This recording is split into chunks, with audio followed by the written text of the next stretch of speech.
Does everything have a bright side to it? Of course. Doesn't always outweigh the negatives, but everything has a bright side to it. This makes happiness a choice. And here we say that the discipline of being happy is the ultimate discipline. With that said, welcome to the Ultimate Discipline Podcast, where we meet with people who are practitioners of this exact discipline, and we hear their cool stories of cultivating happiness through challenges in their life. I am your host, Sean Greenspan. Let's get to it. Jordan, good afternoon, man. How are you? It's good to see you, Sean. It's good to see you too.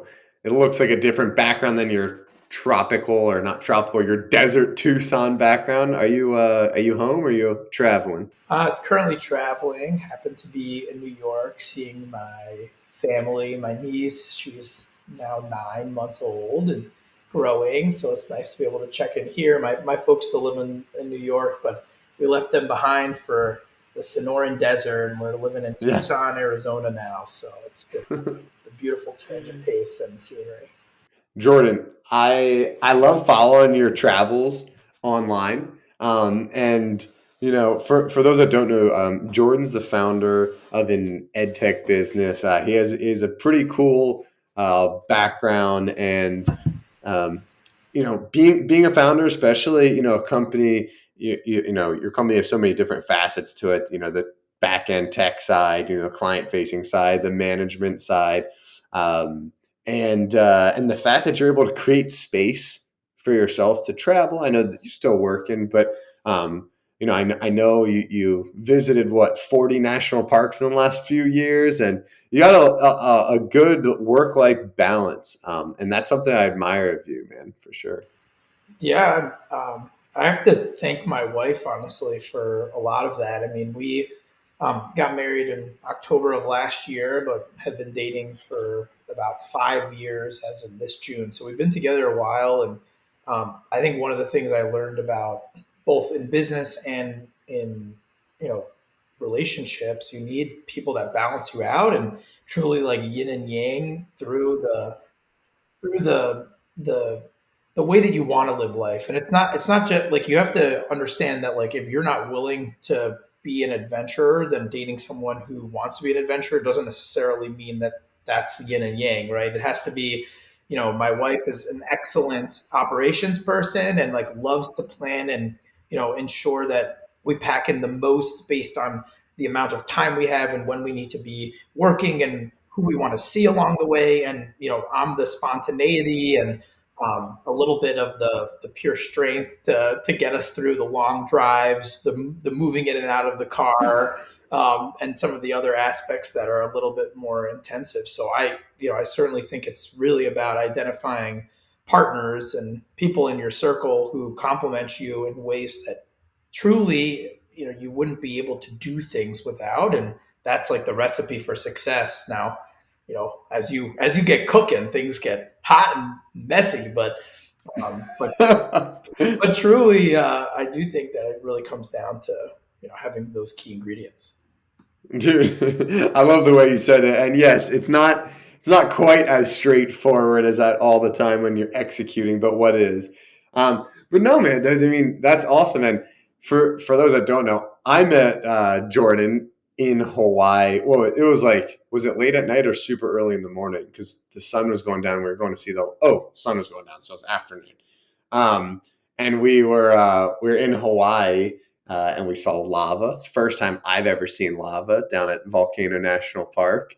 And that was your honeymoon, right? Yeah. So we during COVID were living in the Upper West Side of Manhattan. Decided to quarantine in Arizona, so stayed there from about March through July 4th was actually like the first weekend we decided we're out. We got out of that New York City lease and that we wanted to start exploring. And kind of our motivation was to do stuff outdoors because, COVID was yeah. So and it was nice because this kind of for us was a year earlier than most other people got on board with trying to see national parks and going to explore and all that wonder that comes along with the journey between the parks. We Actually, have officially visited 45 over the last Woo! 2 years, across pretty much like most of the West Coast and Mountain Time Zone. With that, by staying in Arizona, that was actually, Those are the good ones. yeah. I mean, it's a extremely beautiful and unique area of the country, especially coming from the East Coast, where the closest national park is either Acadia, which is in Maine, or Shenandoah, which is in Virginia. So those are pretty far away, and so there's really not a lot of access to beautiful, at least nationally recognized parks. I think I got a chance to go upstate New York this past weekend to see some friends, Beautiful. and Appalachians and Adirondacks. I mean, they're beautiful. They're beautiful places, but those are not mountains compared to what we get in the Mountain Time Zone. Yeah. Yeah, for sure. Well, I was thinking about that because you said, about your wife being so much more on the operational side. You're like, yeah, you guys were in Hawaii for whatever 2 weeks, and you went to like 6 or 7 different islands, and I and I was so impressed that you were able to, get that done. And that you're right though. There's a balance there. We need to understand the weaknesses that we have, and find someone that can help with that. Because, like you said, you're probably more spontaneous because you know that you have the strength to push through it. But you probably do need a little planning there, and that's pretty Yeah, important. I And think you said with I think that was yeah, probably one of the most profound things I've learned as an entrepreneur is, you by being an entrepreneur, you're kind of saying to the world, like, I have a better idea than what the status quo is, and I certainly hope I think I'm right. And your whole goal is to convince people who are going to work for you, people who are going to buy your product, that you're right, right? But at the end of the day, one of the most humbling things that you learn as a increasingly more successful entrepreneur is that it's almost the exact opposite. You have to ask for help, and you have to teach people, and understand yourself how to engage in, a vulnerability that says, hey, I can't take on the world by myself. I need help and resources, and you seem like you have what it takes to help us get to that next level. And a lot of the work we do with students is centered around that. It's giving them experience to offer help and ask for help and engage in a professional dialogue through projects and mentorship, that they otherwise wouldn't be having, because so much of school and work is like a major dividing line, as opposed to a really nice collaboration between academia and industry. And that's really what we're trying to do, is help make that bridge function and allow students to thrive and course correct and understand what the world is like, and serve people and be served by people. And I think it's really hard to do that unless there's real cooperation between the two. yeah, man. It's it is interesting starting a business, leading a business, and asking for help. Um, I had that today. Like I went into not just help from the employees you work with, clients. Like I had a client that was like, I like to call them partners because that's the way I view things. And I had a partner today that we're talking about a goal that definitely fell within our scope, but our scope of work isn't entirely comprehensive throughout the process, right? So with them, we're helping them create short form social media content for all different channels. And right, we're not flying out to them and recording it. We come up with the strategy, the ideas, they document it. We then edit it, post it, write the captions, engage on the platforms, all that. And I had to ask them, for help. And I actually got a response I didn't love. The response was like, this is in your field. Like, can't you handle it? I'm like, look, like, we're a team here. Like, this is not something that we do. I know, it's not in our scope because we're not good at it. Right. And it's something that you guys are responsible for. And then we went like on an internal call, and it was the same. We're trying to handle the same problem, and a very similar thing happened that we're trying to like basically develop a campaign schedule for them. And I don't know. I don't know if I had a creativity block, but I didn't feel like I had it in me, Jordan. So I asked everyone, and it was awesome. My team's great. Like they just jumped on it. They loved the chance to dive in with some ideas there. But um, before we dive too much into it, you want to give the quick elevator pitch on what you do? Yeah, sure. CapSource is a business that's about 6 years old. We started with a very narrow focus, which is something I recommend for new entrepreneurs. Don't try to change the world in a massive way. Just start with a tiny way, and then listen to your customers. So we, we're trying to bring experiential learning to students, and what that is a chance to gain experience while you're a student, and not just be told like, "Hey, memorize this curriculum and perform on your exams in one day. You'll be a working professional that is out there in the real world." We want to bring the real world to the students, bring the students to the real world, and create an environment that's collaborative and productive for both the students and the organizations that we partner with. And to date, we've been now around for a while and have evolved our technology and our approach. But we offer universities different modules to engage their students in experiential learning, and we also offer for industry,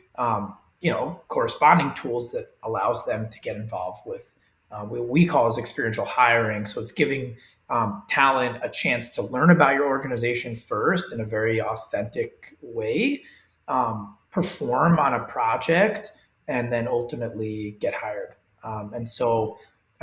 Of course, hiring is not the only outcome because this is curricular. Students are getting credit to work on these projects and engage in mentorship and other tools.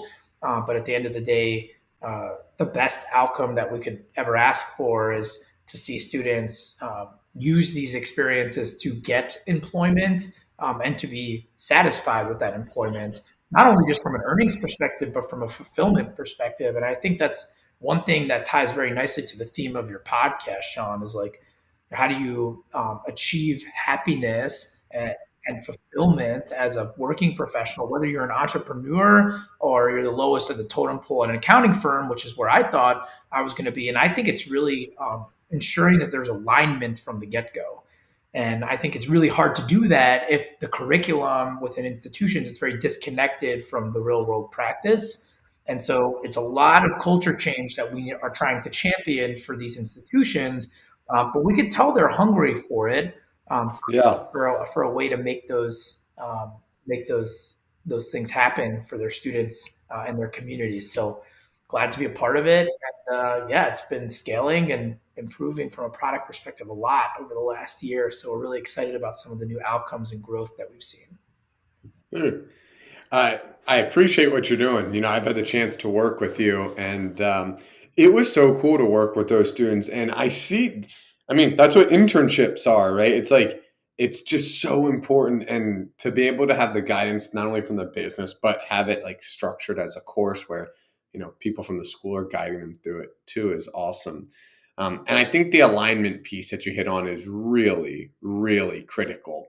To happiness. Like, you know, we talked about that as an entrepreneur, right? You're kind of trying to make a change in the world, right? That's why you're doing what you're doing.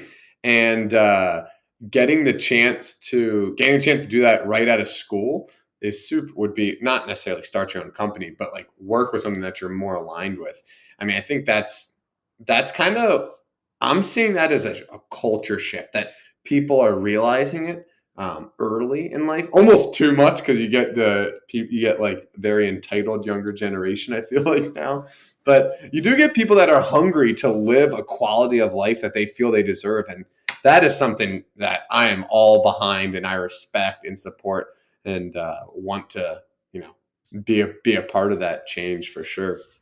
I mean, think about like what I don't look at Gen Z as entitled. I mean, mostly because they're like my key users, and like I hate when older generations look at younger generations and critique them, because the reality is like this is the bed we made, right? Like we created these social platforms that allow people to see into the lives of the people that they admire. right? And why would you then tell them, well, we don't want you, you can't get a meeting with the CEO as a, first year associate. And it's like, wait a minute, right? Like they're one click away from me and now I work here, right? I should be able to have a conversation. Now the reality is like, maybe it's going to take a while to earn your way into the room, but one thing that I think they're entitled to is a chance, right? A chance to get into Yeah. that room. And for what it's worth, that's how I built my entire business, is getting into rooms of CEOs and convincing them, with moments of time to pitch, the value proposition, to just care a little bit more about the university around the corner or around the world and the students, that they're trying to teach. So I know it's tough to say, like to you can't blanket in general, an entire generation, but I really do feel it's a result of the way in which we've kind of created this opportunity for them to see and materialize their own happiness and make that possible. The Yeah. way that like the boomers, like they basically could barely see, three doors down what they were doing inside and what those people did professionally. Now I can, on LinkedIn, as long as I know someone's name, look up, where they went to school and every job they've had since, right? So it's Yeah, and they're like their best reflection on it and like their highlights. Yeah, man, it's cool. I think social media is powerful. I think there's a lot of change that could happen. Hey, I built my business around it, right? And I think it's great, like the opportunities that it gives people. So I do respect that for sure. And but kind of tying back to what you were saying of giving people a chance to work closer to like their passions and their missions and what they're really trying to accomplish. To me, that's the biggest gift that social media and the internet in general has given, is there's just more choices now. There's more opportunity, and that's just such a beautiful thing. Talk to me a little bit about what that looked like for you, as far as like trying to, not necessarily like how you started the company, but like efforts you've taken in the past to work more in line with your missions and values. I mean, I think the first things first is to decide on what is your mission, um, and then do the best you can at every moment to honor that, because that's it's like brand authenticity, and it's your authenticity as a human. So I think if you're not like fully conscious of what change you want to make, it's hard to be an entrepreneur. But I don't think that this just applies to entrepreneurs. I think it applies to every working professional, and where they see themselves in a few years within that organization, or if they don't see themselves within that organization, it's understanding why, and then trying to make sure that you don't make the same mistake twice, because it's, fool me once, shame on me, fool me twice, no, fool me once, shame on you, fool me twice, shame on me, right? So if like you're given a chance to make an improvement, and navigate away from a field of work, or navigate towards, an organization that more aligns with your values, then you're in a place now where you're going to be more fulfilled contributing, even if the work is harder, right? And I think there's one thing that I've noticed is that certain industries, they literally have the culture of working so much harder than other industries, but because it's the culture, and because the people who survive in there opt in with their eyes wide open, that then becomes like the part of the mission. Is like, we want to make a change because we're going to work the hardest to make that change. And like, I think the finance industry is like one of the coolest examples of that. Like, I couldn't make it, you know, basically through an internship in the financial services industry, let alone like work in my career in that, from that perspective. Doesn't like mean that that industry, has any demerits. It really is the opposite. It's like I respect deeply, the mission and vision and culture that is created um, by those organizations, and the way it's instituted from the highest level of management down to, those first year associates. So yeah, I think it's a constant battle. It's a personal check and balance. But again, don't make the same mistake twice. And sometimes it's frustrating to have to stick things out, believe that things can be better, work to make things better. At the end of the day, if something really doesn't align with you, then truly it's eating at you one bite at a time, and slowly but surely it's going to demoralize you. And so you Yeah. want to feel like that. Yeah. And there's a couple things in there. There are some gems in there, Jordan, and there's a couple things in there that I want to unpack. I think the first is you said like have a mission statement, and that doesn't mean uh, you have to start a business, like we said. Like mission statement, just as a person, like what are you here to do? And I don't want that to come across. I don't want to first of all come across like I'm an expert on this, but I do feel like I've been able to live my life around what I think my missions and values are. The tips I would give is don't feel like that mission can't ever change, and don't make it too big of a project to find. But if you're going to work towards it and you're going to like try to like, optimize your life towards it, it is worth a lot of quiet time and reflecting and talking to friends and talking to family and reading books and kind of doing different things to get inspired and then come to an answer and then change that answer and really like just also kind of take a toll on what do you do, like when you go through a day or a week, what excites you, what gets you excited and really motivated to continue working. I think one of the best quotes I heard, Jordan, was by this guy named Naval Ravikant. And I don't know if you're familiar with him, but he has a quote that said, "The key in life is to find something that feels like play to you and work to other people." And I kind of love that because that's a competitive advantage that money can't buy.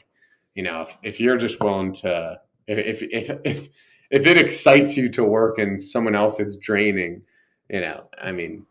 that's just a win right there for sure. Um, It's like arbitrage. It's like yeah, human and intellectual, human capital and intellectual capital arbitrage. Because it's not necessarily um, that no one else can do it. It's just that you are willing to do it and enjoy it, and others do not. and do it longer and you like naturally want to get better. You know what I mean? Like it's like hey, you're chasing down like national parks, right? Like it takes a lot of there's opportunity cost, there's hard cost, there's time, energy, scheduling.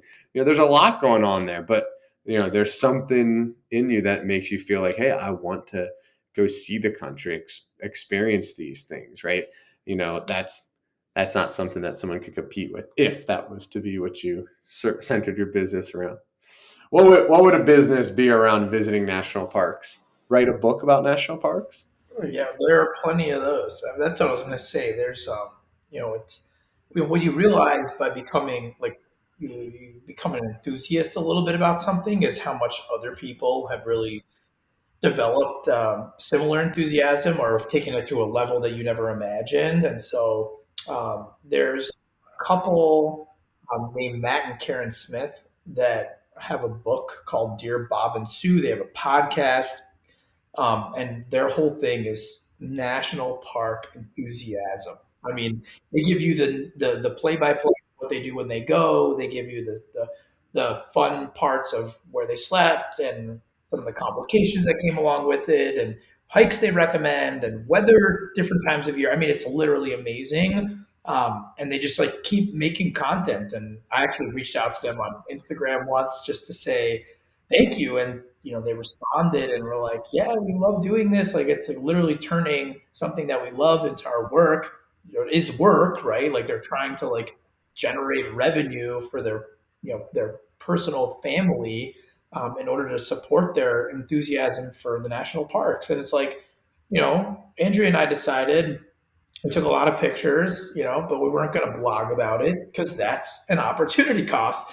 I'd rather go home and take this energy and put it into my enthusiasm for experiential learning and and revolutionizing the higher ed industry, and not take it home and get distracted with writing a blog on the national park. So I think it's all about deciding what you want to double click on, how much time you want to invest into it. And if you really want to make something a career or a job or a startup business, or is it something that's like actually just a hobby? And then that's okay too, to have hobbies and to get into new things that expand other aspects of your life. But you have to be within reason. It's we're not missing work to go to national parks. We're not trying to cover our costs by producing value of some sort. So it's like you kind of think differently about hobbies than you do about work. Dude, I feel like I get a lot, I get a lot of thoughts coming in my head from like all these different all these different, I don't know, little rants are going on, and I'm loving it because the first thing that comes to my mind is understanding that some things are just for fun, right? Some things are just for the hobby, and I know that sounds like obvious, but we have like, so we're in this like age of abundance now, which is awesome, right? Information like is readily available. Oftentimes for a lot of people, for a lot not, but things like food and experiences are readily available, and that wasn't the case 100 years ago, 200 years ago, really before technology. And it's it's interesting because we need to start saying no to things more. And that's really what I'm seeing in the age of abundance. We need to understand possibilities are everywhere. Dream big, chase your dream, but be somewhat focused on your dream because, I find myself getting overwhelmed like with wanting to do everything. Like Jordan, I work out twice a day. I'm like, and I love it. And I'm kind of like, dude, I should like document this. And like, I could start getting like training people and this and that. But it's not like there's just a positive to that. That time and energy has to come from somewhere. And I realized, the exercise is just going to be the exercise. I'm just going to do it because I enjoy it. It's healthy for you. It feels good. It's actually my time to get away from all that other stuff. Um, and talking about exercise, and you mentioned when you're an enthusiast, right? You find other people. I started finding that my favorite things to do was like hiking, but I also like running. So I love trail running. And I got into it and I found out 2 years ago, there's things called ultra marathons, which are longer than marathons. And I was like, what is that? And I signed up for one. It's a 50 kilometer. It's like a little longer than normal marathon. And then I found out like there's 50-mile races, there's 100-mile races. And I've been progressing slowly. I have friends doing 200-mile races that take 3 or 4 consecutive days of running. And you go into this hole and like it's awesome because you find, you can make friends and learn because people are way ahead of you. But yeah, you start going down a rabbit hole and other people are there. And that's one of the beautiful things is trying to go on the journey with other people as well. Yeah, Like, yeah. I love what you said is like finding enthusiasts, and then you're like, how much more do I double click on them? Um, and then obviously, I think one of the things we kind of mentioned earlier, but everyone is really just truly one degree of separation away. Like, just today I found out that the CEO of Logitech accepted my request on LinkedIn, and I was like, I literally responded to him. He originally was kind of just canvassing and trying to pitch projects and stuff that's going on in our platform that we're trying to get fulfilled. And I stopped for a moment and I was like, hey, I love your products, right? Like I really like appreciate you. And I just wanted to say that, and I would love to get your feedback on my business and see if there's ways we can support you. And what I realized is a lot of like what we're trying to do from a business standpoint is to help people in the process of developing those types of interests and the tools to engage mentors in a meaningful feedback loop. Because ultimately, what I've realized about creating good mentorship relationships is that they want to see you progress. A lot of times, mentors will set these really high bars for you to accomplish, and then it's really hard to like, pivot your business in like a few weeks. Like you need sometimes these objective statements that I get from my mentors are like like months, if not some of them years. But I make it a habit, just like I know you do, to check back in with these people and close that loop and say, hey, I want to show you what I developed based on some of the advice that you gave. And so I think the main thing about growth is coming at every single situation with a mentor from a standpoint of inquiry and mutual interest. So if you find someone who is more advanced than you in an area, it could be anything. It could be computer science languages. It could be marathoning. Um, uh, it could be cooking. There's literally endless amounts of areas. How can you leverage them where it's productive for them too? And I find that I always say it's called the learning lean, is that you should either at every standpoint in your life, you should either be learning or teaching on some subject. And the basic gist there is like you learn from people who have more expertise and knowledge, and then you solidify that knowledge by teaching others what you learned, right? And if you really live that way, like you're developing this learning lean where you're leaning into learning constantly, you're constantly growing, you're asking better questions, you're answering people's questions, you're presenting yourself better, and you're putting yourself in a position to grow along with your organization. So that's like my kind of fuel that fuels me to keep doing what I'm doing, which of course, like everything, gets really challenging at times and time consuming and resource consuming and all consuming. But they're crucial to overcome these. And I think it's moments of like seeing Logitech CEO, accept my request, like, hey, I feel like I'm making it somewhere. Yeah, the little dopamine spike. Dude, learning lean. I really enjoy that. And that, I mean, that really is, it's like, it's funny. I sometimes realize something I'm trying to work on is not trying to like change people if they're not maybe asking for it or something like that.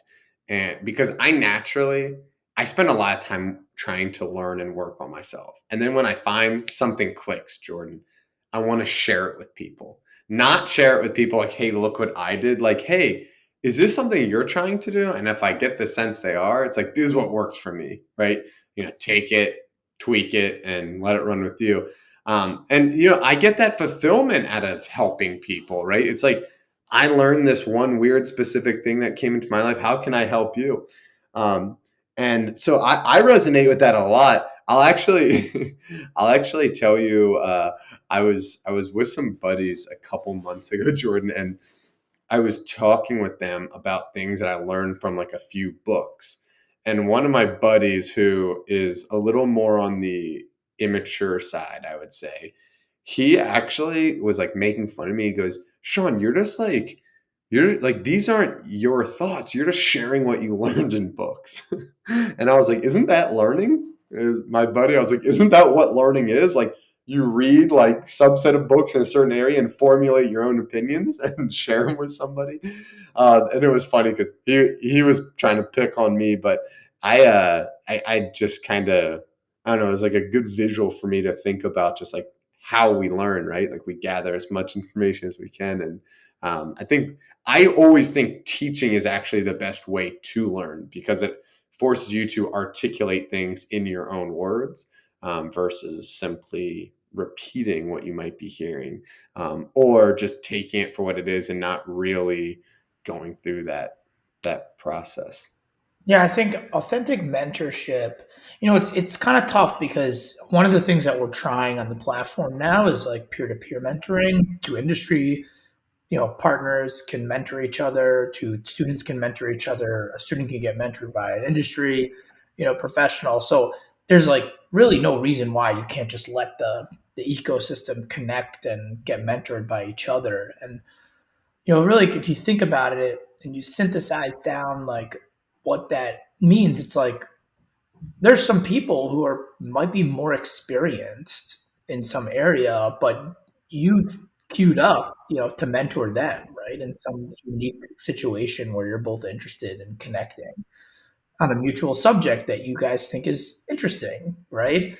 And so I think what's really cool is like as a mentor or just a leader in general, you need to figure out how to facilitate learning, not necessarily be the person that understands the answers to their questions, but to shed light on things that works for you, on interesting tidbits. It's, by nature what our conversation here is about, right? Like you're going to take the context around, post episode 50, all those people as predecessors to me you've incorporated your conversations and best practices into this, right? And now we'll take this and continue to develop best practices until you get to that 100th. And then the same thing for the 1,000th. And then, of course, you're developing expertise. You might have, the best guest of all time be your 10,000th guest, or it might have been your first, right? And so, like, the reality is that's okay. And you're going to figure out how to facilitate a learning experience for others by going through this process and having these conversations and encouraging both of us to reflect. Neither one of us knew what we were going to be talking about today, but the reality is we're both prepared for it because we know each other, we're comfortable, and you're a good facilitator. And that's what's going to create a context for meaningful conversation and connection, and also both of our growth. Because if we don't think the key to experiential learning, John Dewey's model, reflection, right? So like after this conversation is over, you need to reflect back on what you talked about, what you worked on, right? And this goes for work, it goes for hobbies. I started picking up woodworking. I'm not a good woodworker. I started picking up cactus propagation and xeriscape landscaping down in Arizona. Never did that once in my life before, but I'm finding great mentors. I'm facilitating conversations with people who are more experienced and less experienced than me, who are interested in learning some of the same stuff I am. I'm questioning some of the stuff I'm reading. I'm getting good feedback on it. And so all of those things are like contributing to momentum towards me becoming better and growing. And I think that's what this podcast, I think that's what, content-based experiences and project-based experiences are all about, is accomplishing that growth by being in a situation and being open to knowing maybe I don't know the right answers, but I certainly can help asking the right questions. Dude, expand on the reflection piece a lot, because what came to mind when you were talking about the importance of reflection in growth and learning, what came to mind to me was when you read or listen to a self-help book or podcast and then do nothing with it, right? Or when you have a meeting with a lot of ideas and don't really take action on it, right? Like those are the things that came to mind. Is that kind of how you were, is that kind of what you meant by like reflecting on it? Or in this case, right? Like we had a podcast, not only reflect on what we talked about, what I learned from you, but reflect on like how it was set up, how we were prepared, how it was facilitated, things like that. Yeah, and the more natural it's part of your process, the more effective you're going to be at improving. I think that's what the efficiency in learning factor is. I don't think that's a established thing. I think that's kind of what my take on it. So all of our philosophy of education, my philosophy, the business's philosophy that I run, is based on really two people. The foundational person is John Dewey, and he's got an amazing wealth of resources and books on kind of like thinking through like how people learn and how do you challenge people to grow and what type of context. It's a very traditional, delivery of it's very funny to listen to experiential learning books, and they're books which are by virtue not experiential, right? Yeah. What I like about David Kolb, which is the kind of a subsequent global thinker of experiential learning, is that he created a model for you to use to help explain experiential learning. So it's not John Dewey's lecture on experiential learning, it's David Kolb's model on how do you do and then reflect in order to make progress in a certain area. And the key is if you don't reflect by doing, I guess two key things. One aspect is what happened, right, during that experience, and then how am I going to use what happened in the future, and how does it apply to my life, right? And in any capacity, you can be in a room where you're talking to a successful CEO, and you might learn how to be a better zero scape, you know. Uh, Expert, right? You could technically take lessons from one area and apply it to others. But at the end of the day, the way that that happens is you have to reflect. And you don't have to do it formally. I think a lot of times in school, they ask you to reflect. It's like ranking things quantitatively, reflecting in certain areas qualitatively, and sharing that, with an educator, or with your peers, which is also part of that reflection exercise. But sometimes it could just be like dedicating a moment in time to be like, how did that go? And like, if I could do it again, what would I do differently? And Dude, you know, I think that's I think that's the moneymaker. So being formal with things, documenting things is critically important. And I think that's what, when these experiential learners are writing books, that's what they're doing. They're just trying to formalize it. But being in a habit of reflecting after a lot of things you do, even when you go to bed, how is the day? Like, today, Jordan, I love running. I've got to the point where I enjoy it. And I like went to bed early last night and stopped watching Monday Night Football, which I love, so I could get to bed early. I actually had some friends that wanted to drink beer, but I was like, no, I'm not going to go out and have a couple of drinks because I want to run in the morning. I fought my alarm in the morning, got ready, and I ran for a few hours. And when I got back, I quickly transitioned to the next thing. Cool. Now I got showered, make breakfast, go start work, right? And I literally just took 2 minutes. It's not like I did anything fancy.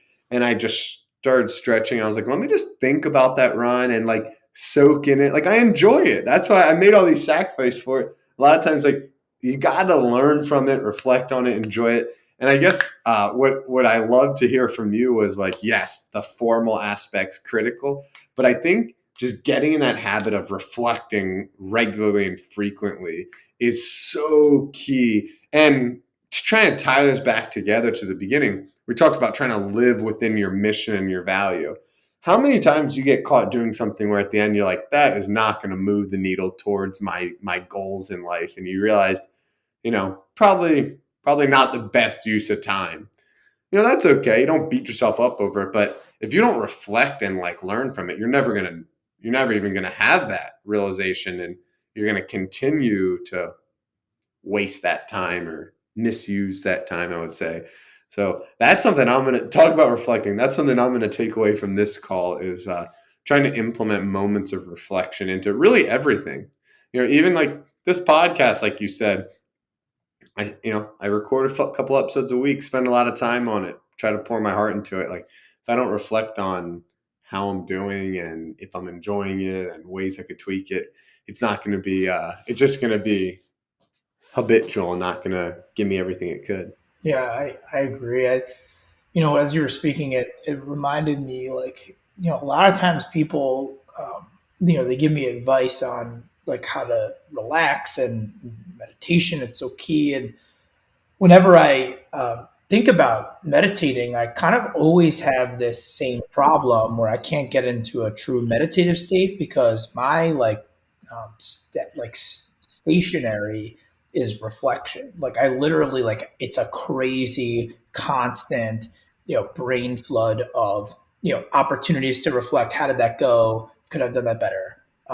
What's going to happen next, right? It's it's and it I think it's so. If I were to think about what this exercise is it's the opposite of meditation, right? It's like meditation, you're trying to disconnect from whatever's out there, that's causing you to stress and causing you to lack focus, and not be able to pull through, and feel stress and feel rushed and all those feelings that you're trying to get rid of. But I think it's hard to be vulnerable, right? And I think that's one other thing that we kind of mentioned already in the call. But reflection is the exact opposite, right? It's inviting those scary thoughts of like, what did I do wrong?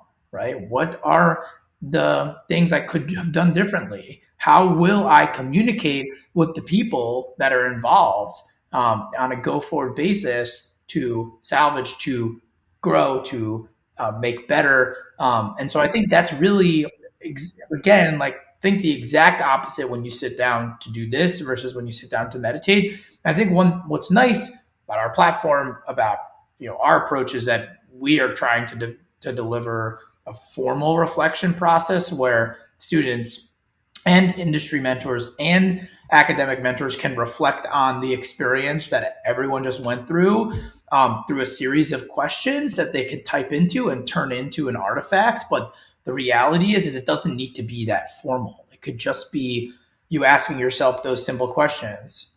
What just happened? How did it go, and how can it go differently? And how does this materialize in my life in the future? And that's really the creative part, right? It could go in any direction. It could go, I'm going to use this advice in a totally different way than I expected, or it might be just the way you expected.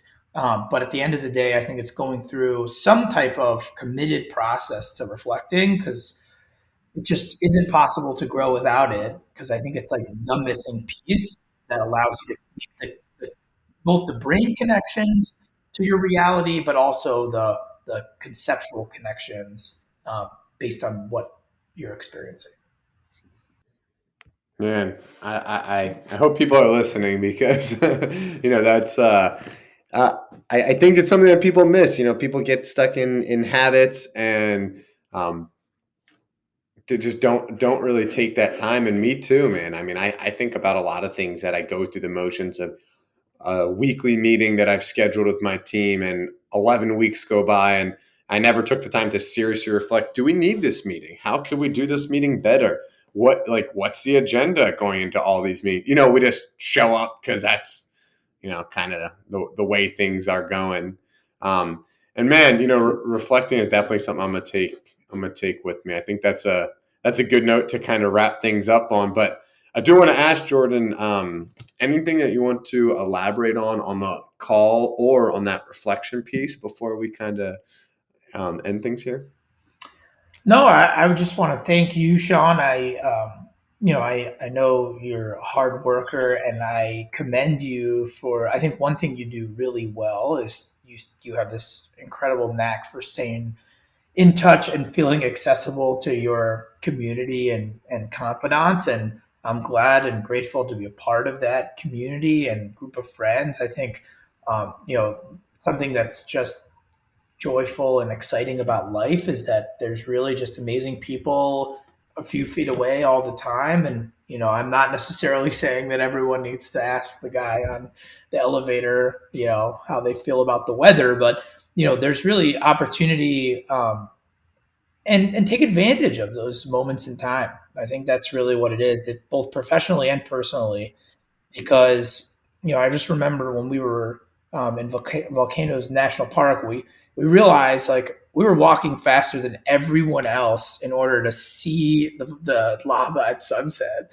And what we've shortly realized was that this wasn't a short walk, and that we were on pace with you guys. And no matter how hard we tried, we weren't going to walk any faster than each other. And instead of like turning it into competition, or like sneering at each other, or just being dissatisfied, right? We turned it into a long, thriving relationship as friends and members of each other's networks and supporters. So it's just like the people, the mentors, the facilitators in your life that will help you grow. They're there. They're already connected with you, and there's constantly new ones flowing in. And if you stay curious and ask good questions, you will learn so much about yourself and others, and then reflect afterwards. And you're on pace to make a big change in your life. So hopefully that helps. And thanks again for the opportunity to share some of the wisdom I've learned. Hitting the pavement every day as an entrepreneur since I graduated, because it certainly was fun. Well, thanks, man. Yeah, I reflect on that often. Like, it's not so many times that you're just like walk in national park, strike up a conversation with someone that turns into a long conversation. we got dinner and chilled out at the beach a couple days later, and have stayed connected since, and had some of the best sushi ever together. But Hawaii no, sushi. No one's gonna challenge that. I know, right? I will say, Jordan, I've always like kind of like looked up to you. The way that you operate your business is it really, really is professional, and it's it's structured well. It has such a great mission. It has a really large feel to it, which I love. And even the way that you kind of communicate around your business and what you're doing is just a beautiful thing. So I want to thank you for taking the time to connect with me. I know it's been a busy day and week for you, but thank you so much. I look forward to seeing you soon. And until next time, man. Ciao for now. Take care.